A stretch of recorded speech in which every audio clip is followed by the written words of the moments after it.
ये जो पुराण की जो कहानी है, उटपटांग कहानी, अटपटा सा लगता है।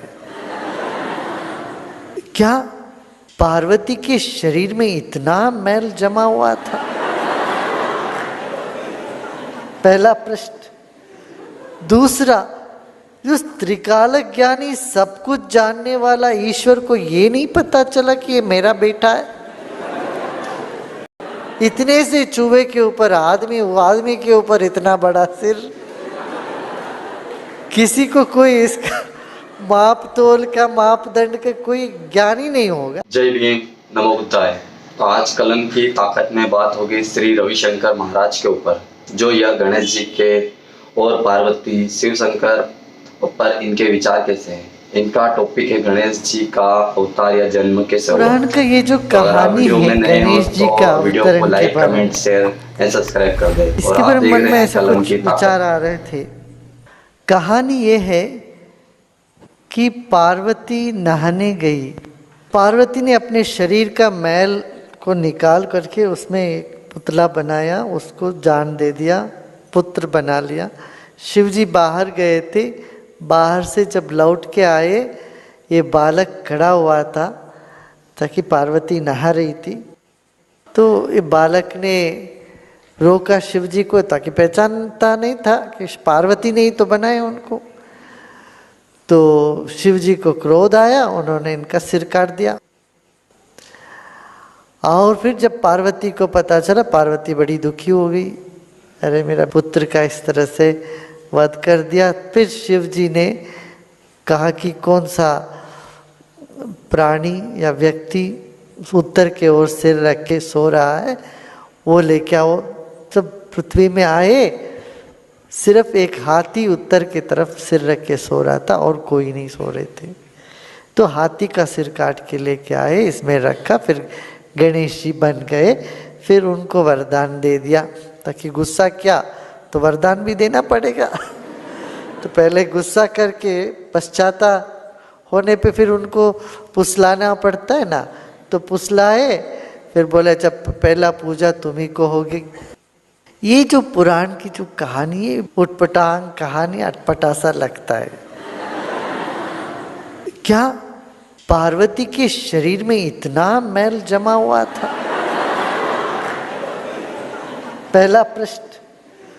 दूसरा, जो त्रिकालक ज्ञानी सब कुछ जानने वाला ईश्वर को ये नहीं पता चला कि ये मेरा बेटा है,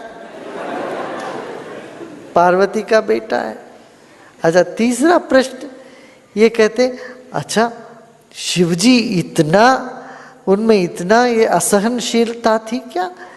किसी ने बोला तुम रुको अभी, तो उनको रोकने के लिए भी मना करे। इतना अहंकारी था सदाशिव, ताकि वो बच्चा है, वो कह रहा है रुको मैं अभी नहीं जाने दूंगा, तो उसका सिर काट दे। कितना क्रूर कठोर भगवान होगा तुम्हारा। जो रविशंकर महाराज जी ने जो बात बोली, अगर यही बात अगर कोई मुस्लिम व्यक्ति या दलित या गैर ब्राह्मण बोल देता, तो कट्टर सनातनी और अनभक्त और धर्म के ठेकेदार हिंदू के दिलो दिमाग में कहर बरस जाता, और जो ऐसी बातें बोलता उसके ऊपर लाठियां और उसको हिंदू विरोधी कहा जाता। तो आप क्या सोचते हो इस टॉपिक के ऊपर जो महाराज जी ने बोला है, और इनके अनुसार इनके प्रश्न हैं और इनके जो आपके जो भी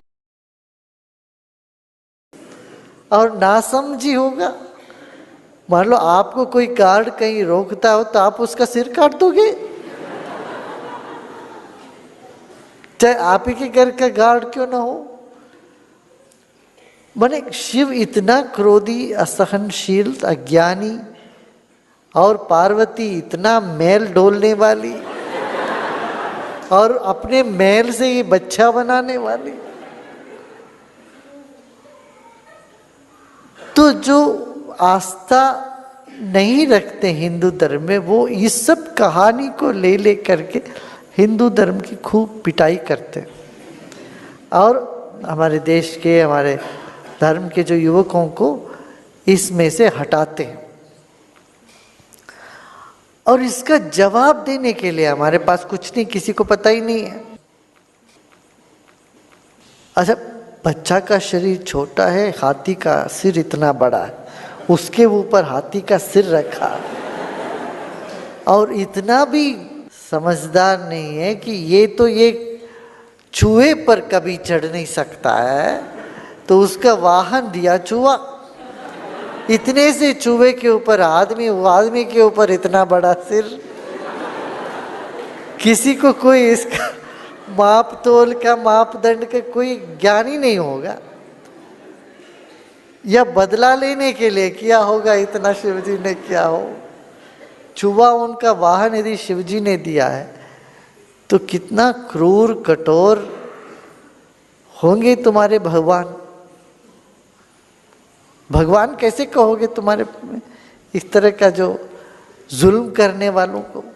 क्या आपके अनुसार जो महाराज जी के द्वारा बोले गए शब्द वो अनमोल है, या धर्म के सबसे पहले पूज्य गणेश और उनकी फैमिली के लिए खराब शब्द बोले गए? तो इनके कुछ प्रश्न जैसे कि रहे थे कि पार्वती के शरीर पर इतना मेल जमा हुआ था कि वह एक स्टेचू बनाकर उसमें एक किसी को जन्म दे सकती है।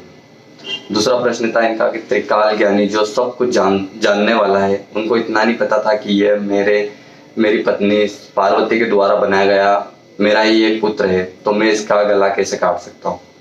और तीसरा इतना शब्द था कि शिव का इतने अहंकारी थे कि जो कि अपने ही बच्चे का गला काट दिया। एक सोचने वाली बात है कि अगर आपके घर, जैसे कि महाराज जी ने एक उदाहरण दिया था कि अगर आपके घर का गार्ड है और आपको घर के अंदर नहीं जाने देता है, तो आप उसको कैसे भी करके वहां से हटाने की कोशिश करेंगे कि आप उसको जान से मार देंगे। और चौथा टॉपिक था कि छोटे से चूहे के ऊपर आदमी और आदमी के ऊपर विशाल हाथी का सिर। तो सोचने वाली बात है कि ये पॉसिबल ही नहीं है कि भाई किसी को काट कर उसकी गर्दन बिठा दे और किसी को जीवित कर दे। और चूहा तो आप सोचते हैं कितना छोटा सा होता है, तो पॉसिबल नहीं है।